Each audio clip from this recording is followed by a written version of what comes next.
लेके आती है तो कोर्ट में अपना पक्ष रखे, जवाब रखे। सरकार ने 90 90 97 का एक वो निकाला था, वो सरकार के पास पॉलिसी होती है। तो आप 97 की कट ऑफ पार कर लो, आप पास हो जाओगे। आप 90 उसको क्रॉस नहीं कर रहे, ये बोल रहे थे शिक्षा मित्र के 90 की कट ऑफ लेके आओ। सरकार ने 97 की थी, तो वो आप 97 पास कर लो, उसमें कोई वो नहीं है। आपकी डिग्रियां इनवैलिड नहीं की, हाँ तो डिग्रियां ही इनवैलिड कर दी हैं एक तरीके से। 1 to 5 में आप पढ़ा नहीं सकते।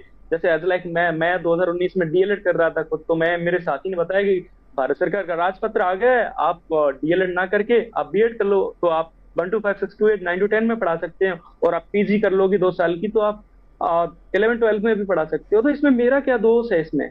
मैंने तो भारत सरकार का राजपत्र देखा, मैंने बीएड कर ली। अब मैं आज मेरे 135 90% मार्क्स थे राजस्थान में जो शिक्षक भर्ती हुई थी, आज मैं बेरोजगार बैठा हूँ सरकार की उस गलत नीति की वजह से। सरकार या तो सरकार राजपत्र नहीं लेके आती तो मैं 2019 में वो डीएलएड कर लेता।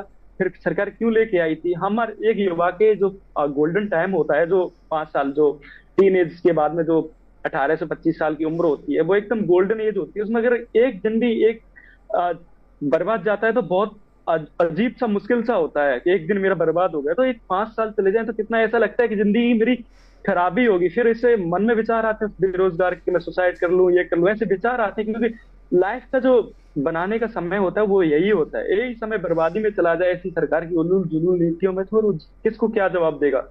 अपने बुरे माँ बाप को फिर वो क्या जवाब देगा?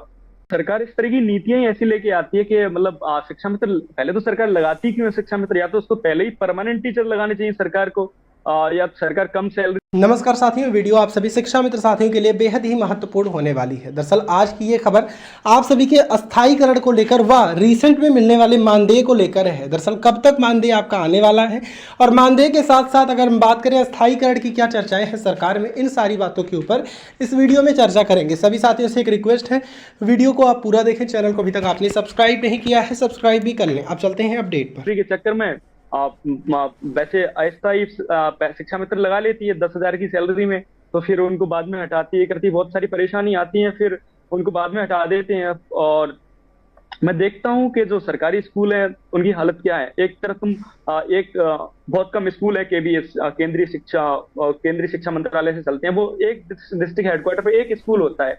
एक तो उसकी आप जाके देखो, उसको चेक करो किस तरीके उसका मेंटेन होता है, पूरी पोर्टफोलियो तैयार करते हैं बच्चों का, एकदम भवन की व्यवस्था अच्छी, पानी, सब कुछ सुविधाएं होती है। लेकिन एक गांव में जाके, देहात में जाके आप प्राथमिक स्कूल को देखो, वहाँ के बच्चों के लिए कोई सुख सुविधा नहीं है, स्कूल में टीचर नहीं है, उनके लिए जो मूलभूत आवश्यकता होती है भवन भी नहीं है उनके। मैं तो ये सोचता हूँ कि मैं इस स्वतंत्र भारत में पैदा हुआ हूँ, लेकिन जब गांव के सरकारी स्कूल में जहाँ मजदूर के, गरीब, दलित, शोषित वंचितों के विद्यार्थी पढ़ते हैं, बच्चे पढ़ते हैं, तो उनको कोई सुविधा नहीं दी जाती, और ना टीचर, ना कोई कुछ वहां पे मिलता है।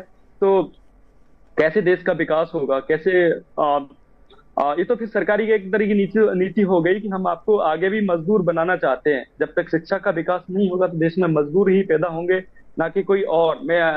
जैसे मजदूर को वेतन ही उतना दिया जाता है, 300 200 रुपए दिया जाता है, जिससे उसका पेट भर जाए, बच्चों को पाल ले, तो आगे बच्चे भी मजदूर बन जाए।